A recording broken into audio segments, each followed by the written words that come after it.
ISIS has claimed responsibility for one of the deadliest attacks in Kabul, which involved 2 individuals who did a suicide bombing, claiming the lives of 80 individuals. Now, there was a protest regarding the electricity line being rerouted through an area of those who are in an impoverished part of Afghanistan. And during this demonstration, ISIS took advantage of the gathering to carry out a terrorist attack. Now, authorities said that 231 people were wounded, some seriously, in the bombing on Saturday afternoon at a march by members of the ethnic Hazara community, who are predominantly Shia Muslim. Most Afghans are Sunni, and ISIS regards Shias as apostates. So this, I feel like, rarely gets talked about in U.S. media. Usually you just see the demonization of Muslims. Muslims are all grouped together as one group. But in reality, obviously, there are different interpretations of Muslim religion, and you have a lot of fighting among Muslims. Now, the fact that ISIS would go after these individuals because they're not Muslim enough for them shows you just how many variations there are within the religion, okay? There are extremists, and then there are those who just want peace. And to be clear, those who were attacked are part of a minority in Afghanistan. They account for about 9% of the population there. But Anna, why wouldn't you just name the problem? Muslims, like the ones who got murdered here, the Shia Muslims. Yeah. Oh, wait a minute. They're not part of ISIS at all. Just name it, Anna. Just name it. Yeah, that'll solve everything. I mean, it's radical Islamic jihadist terrorists. What's the extremism? Extreme. Yeah. Yeah. Extreme. Okay, now let's flip around and talk about the problem that does exist within religion. So it's not everybody who's religious. We've said this 1,000 times, 1,000,000 times in regards to Christianity. When we used to talk about Christianity, before all the terrorism got out of hand, the main problem we had in the country was Christian fundamentalists trying to take over our secular government. Now we have both problems. But we would say, of course it's not all Christians. It's not a majority of Christians. But there are certain evangelical right-wing Christians in this country who are nuts, who believe in Armageddon and want Armageddon to happen, and they want policy to affect that. Same thing with right-wing Muslim fundamentalists. What do you do? Like since they believe in their mythology, they become so convinced that they've got to kill other Muslims because they've got the wrong voodoo, right? My voodoo is right. It reminds me of Pat Robertson, railing against Lord of the Rings and Halloween and like warning people about hobbits, right? Because, oh no, that voodoo could be a competitor to my voodoo.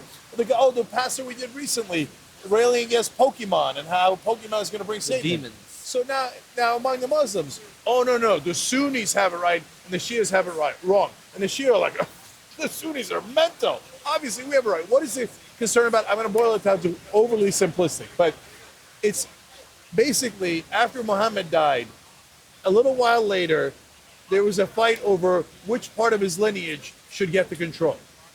Honestly, who gives a damn? That was a fight from over 1,500 years ago. And it's not even really based. I know you guys are going to hate me, the Muslims who are super Shia and super Sunni, right? No, it makes a big difference. It doesn't, it almost has no ideological ramifications. It's just like, I'm with Ali. No, Ali was wrong. And that's what you're bombing people about in the year 2016. And you murdered 80 poor people who were already being discriminated against in Afghanistan because they're such a minority. And you went and hit the most powerless people there in the most powerless country in the world. And then over 200 injured. All of this over, I kind of liked Ali 1,500 years ago. No, Ali was really bad 1,500 years ago. Yeah. All of religion is, I love the good religious people. I love you. But the whole thing's a mythology, man. And it gets people killed. Yeah. So we got to change the culture here. The important thing is that you get born into the area purely by random chance that has the right religion. That's the important thing. Yeah, I mean, think about that. I'm sorry, but just come on, really, if you're a religious person and you happen to get born into a certain religion, boy, how lucky are you that almost everybody who's born into a certain religion thinks, oh, thanks God I was born into this one, because all the other ones are totally wacky, but mine is the right one. Wow, it's funny how everybody's so damn lucky. So there are other things that I think are worth mentioning. First of all, Afghanistan, for the most part, has been untouched by ISIS terrorism. You've seen ISIS terrorists in Syria, obviously. You've seen it happen in Iraq, but you have not seen a terrorist attack of this scale in Afghanistan. So this shows that ISIS's influence in Afghanistan is growing, and that is definitely something to be concerned about. But just to go back to what you were saying very quickly, Cenk, look, I think that it shows that there are Muslims who are victims of terrorism, just like Americans have been victims of terrorism, just like people in France have been victims of terrorism, just like people in Brussels have been victims of terrorism. And these are the same people that we have to extend an olive branch to and get them on our side to work against radical Islamic terrorism. Yeah. Because if we don't do that and we just keep bombing innocent people as we have been doing, what does that do? We do ISIS's bidding for them. And I've got to add Yeah. something to that, because it's not just us, it's the whole world. If you keep doing us versus them, we're all going to get killed. So Iraq is the perfect example. We come in and we go, we got to get them over there before they get us over here, when Iraq didn't attack us. So the Al-Qaeda guys that attacked us came from Afghanistan, but originally from Saudi Arabia. And then we hit Iraq for almost no reason, having nothing to do with 9/11. And then we unleash ISIS, which is worse than Al-Qaeda. But also, the Shia government in Iraq that took over after the elections said, we won, the Sunnis lost, let's go crush them. And let's deprive them of any of the government money, resources, jobs, etc. Ha ha, we win, you lose. And what happened? The Sunnis got bitter, they got angry, and they turned to radical groups that were for... Look, there's always going to be radicals. The question is, are they going to have a place to grow? Yeah. And by the Shia in Iraq, the government crushing the Sunnis, it allowed those radical Sunnis to grow and blossom, how you like that word, into ISIS, right? So, yes, we were wrong in starting the Iraq war in the first place. But the Shia government of Iraq was also wrong trying to crush the Sunnis, which then leads to ISIS, which then is even more wrong in killing Shia in a completely different country. Listen, Cenk, you're overthinking this. You're making the issue much more complex and sophisticated than it needs to be. We just have to call it what it is, okay? Call it what it is. Keep it simple, and we'll solve everything, okay? Yeah, because the world is easy. It's black Yeah. and white. You just pick the bad guys, and we're the good guys. We're Yeah. always the good guys. We just drop enough bombs on them, and we'll solve it. Yeah. But what's really weird is this all started with us dropping a lot of bombs. No, they The were circle of angry at us strife. up before then. What about something before then? Anyway, Why do they hate us? why do they hate us? I don't know, but I think I want you to be president. Thank you. Oh, thank you. And you can run foreign and domestic policy. But what people will say, Cenk, is that, yeah, Christianity is bad, but the majority of them don't want to throw gays off of buildings, right? But the majority of Muslims do. That's what they say. Now, they cite these studies that have been done under questionable circumstances, right? That Pew Research and what have you. What do you say to that? Oh, so now we're going to get into a super long thing. Okay, And there's I'm only sorry. one thing left. But now, I don't want to seem like I'm avoiding it. First of all, it's not majorities. It is different percentages in different countries. And I don't even question those studies that much. But there are other studies that show other results that are the opposite. You know why? Because it's not because the studies are wrong. It's because all the religions are wildly hypocritical. They will say, love your neighbor and kill your neighbor, throw your neighbor off the roof. Yeah. And so if you ask them, hey, the Holy Quran says, love your neighbor and love everybody like you. Do you love them? Oh, yeah, I love them.